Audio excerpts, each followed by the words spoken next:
Yes, Alan, I have done some rallycross in this class, but these cars are fantastic to watch in the racing.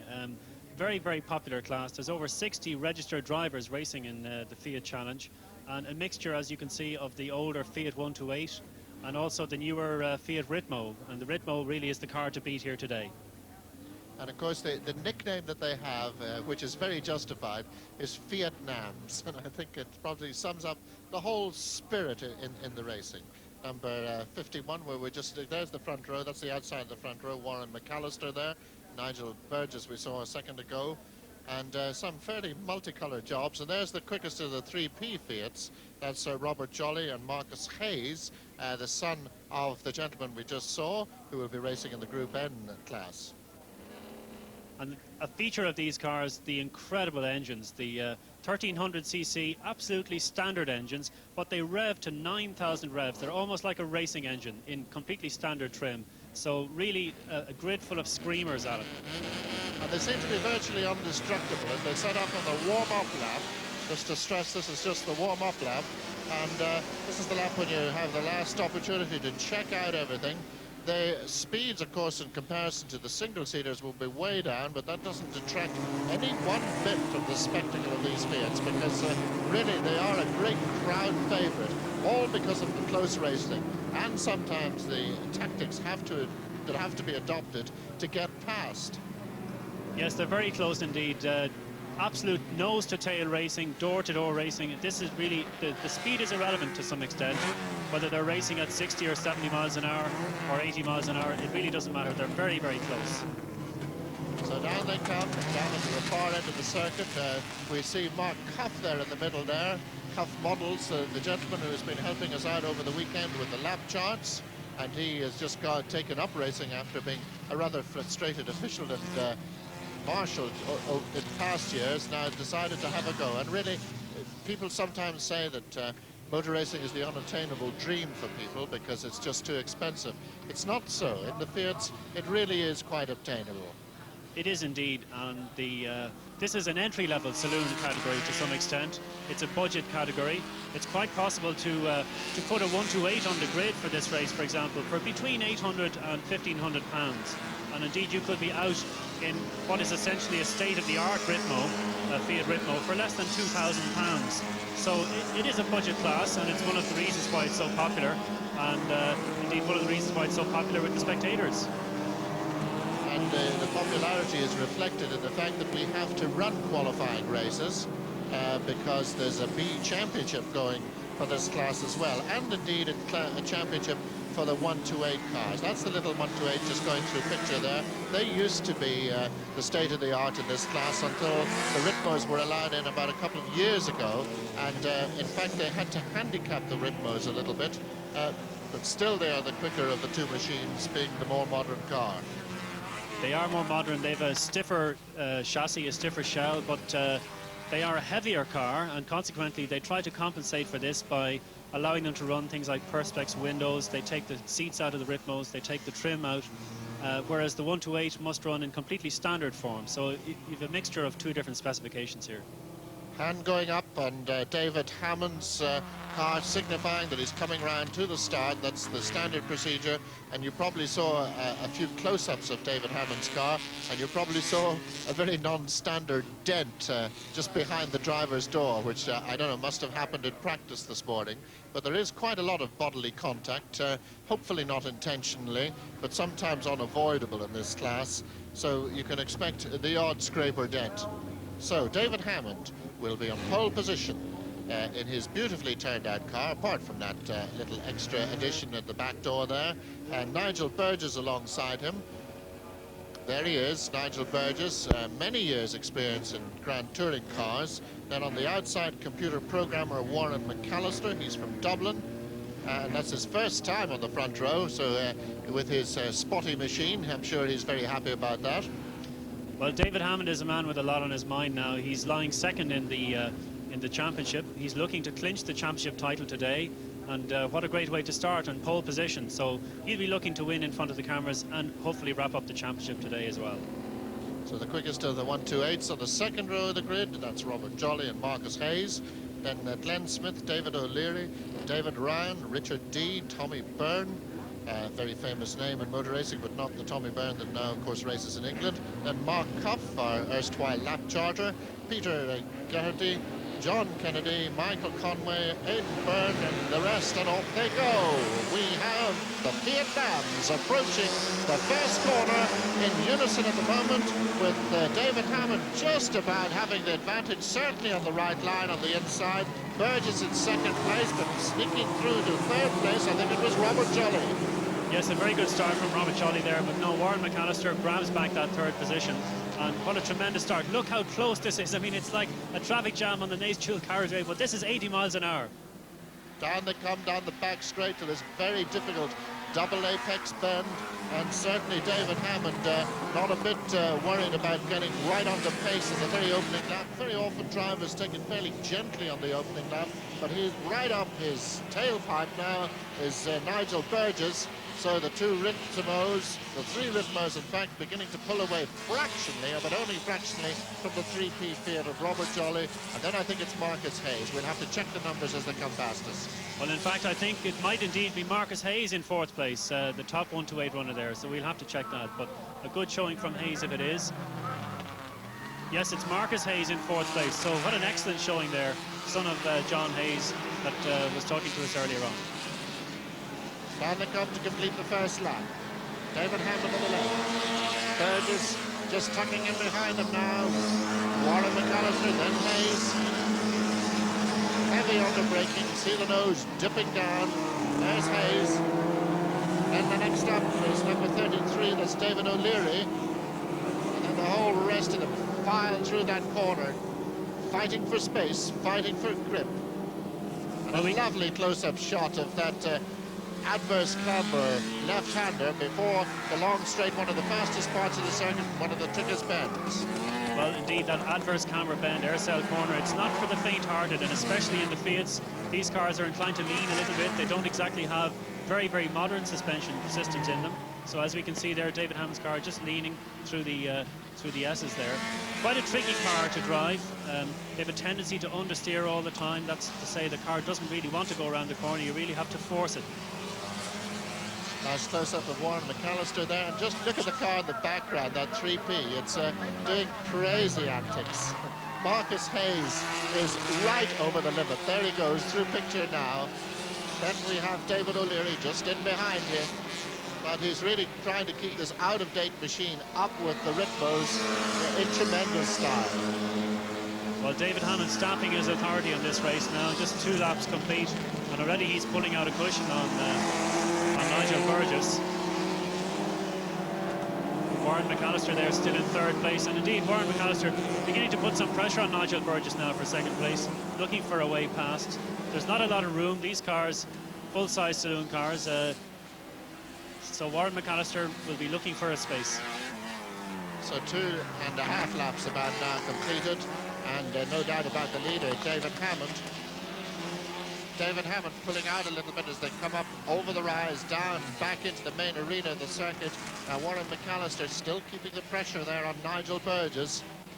In third place, it should still be just about Marcus Hayes. Right behind him, we've got David O'Leary. We've got another gentleman coming up very quickly through the field, number 45. That's Peter Geraghty, who is well back on the grid.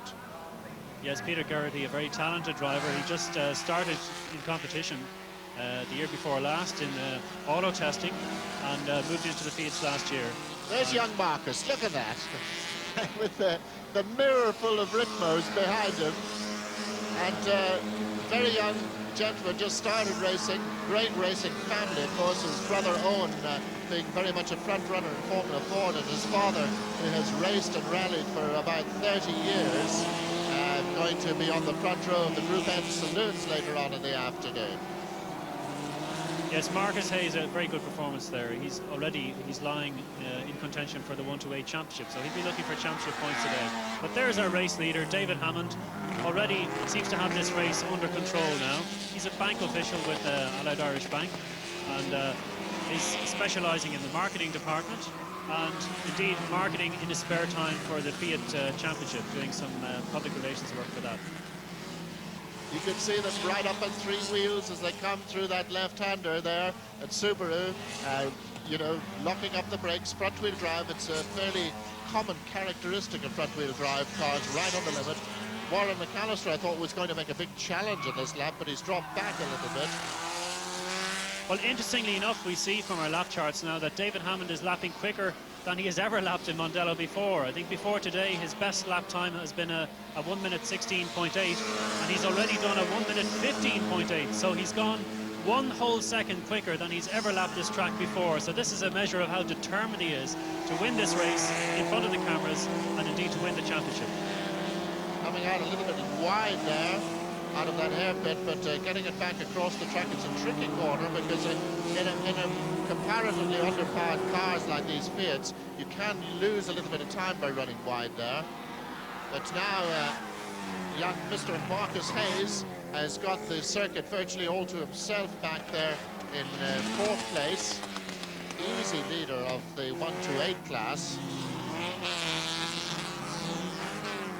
Hammond fairly evenly matched, and you can see how hard Nigel Burgess is trying there. He really is trying to eke in the gap there between first and second, really desperately late on the brakes as he came down into that last corner.